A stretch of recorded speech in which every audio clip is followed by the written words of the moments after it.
Looking at the pen, Alexis Diaz got shelled in Florida.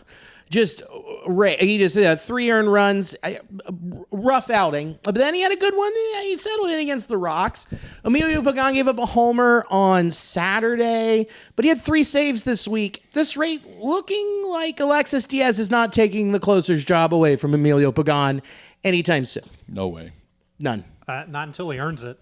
Yeah. I mean, you just can't slot him back there while he's looking like this. Especially how he showed his ass about how he can't hold runners on. That is, Yeah. every team knows that now. So that's a big, big issue. And I don't think Terry Francona likes the idea of having his closer coming in the 9th, and they're only up by 1 run or 2, and walks the first guy. And it's just a melee after that of people just running the bases. Yeah.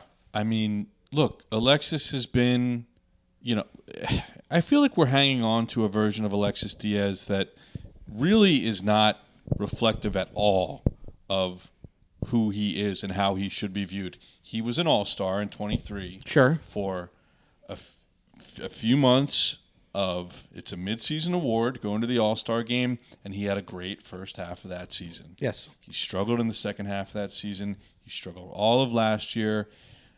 Didn't show up to spring training prepared. It happened again this year. I think everyone's been pretty open about that. And, this is who the guy is.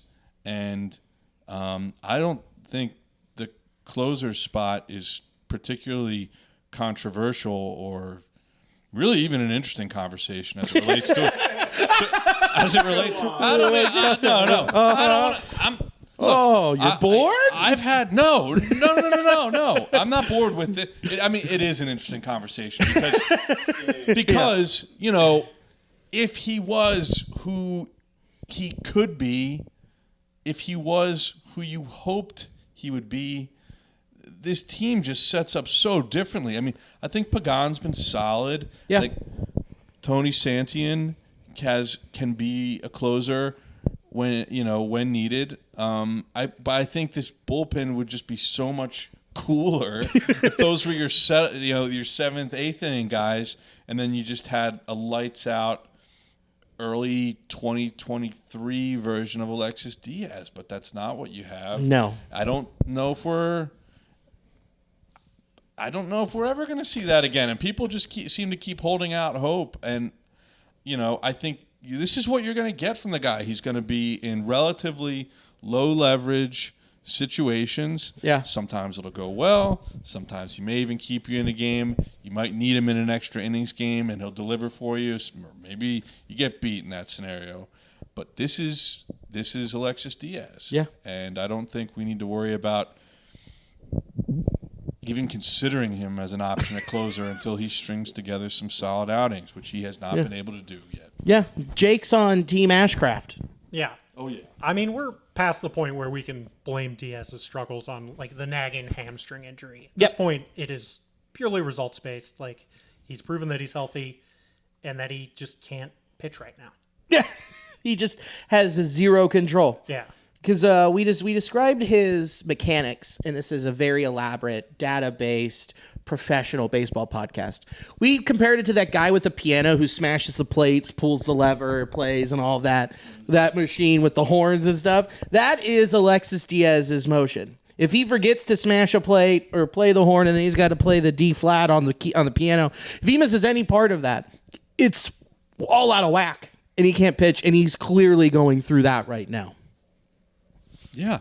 Look, when I see Emilio Pagan come striding out of the bullpen I'm in the 9th comfortable. inning, I'm not a fan, but I basically I feel good.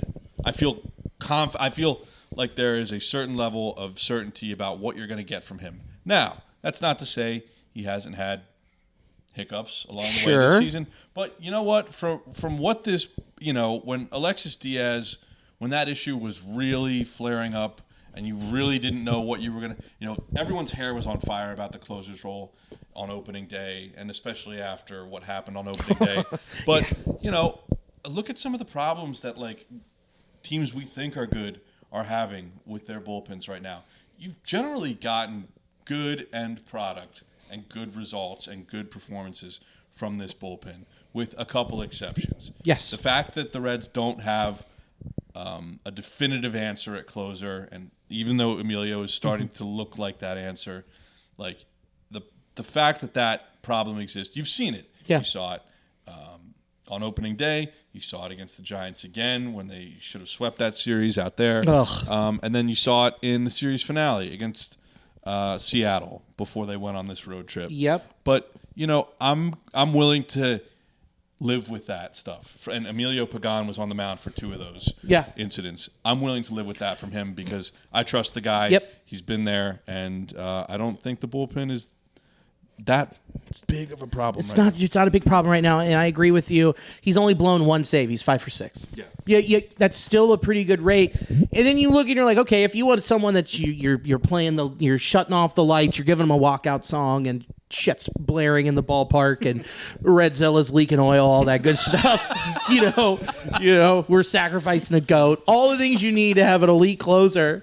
I mean, you kind of got to look, and you're kind of projecting, looking into the future at the deadline. I'm trying to think of like who would even be available to go and get for something like that. Like I'm not going to give up some prospects for Anthony Bender. I mean, who can you, Jake, even think would be? I mean, we're going all the way into July, and that means we are crunching numbers, and we're saying teams that are supposed to fail are failing. That's probably because they don't have a closer, but. Either way, who would you even have to target in that situation? I mean, Ryan Helsley will be available. Yeah. He's fine, but that's a interdivisional trade, which don't happen all the time. Yeah. Yep. I mean, if things truly go tits up for the Orioles, that would be a nice bullpen to pick apart. Ooh. And they would absolutely trade like Yennier Cano. He'd be gone. Probably Felix Bautista. Ooh, I want Cano.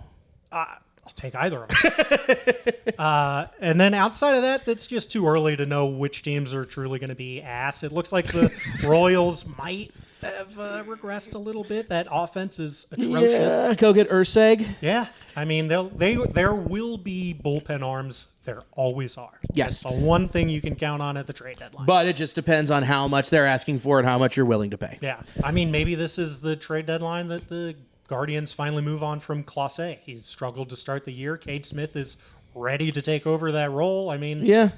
Clase is on a peach of a contract. Yeah. I'll tell you what, if he can regain his form, that would be a great addition to the bullpen. Yeah, Clase's about to be on the Wade Miley Star Trek projection, which is every other year. Yeah. Every other movie is good. That's what we compared. It's a pretty good one, right? You like that? It's professional, huh? No comment. No comment. Fair enough.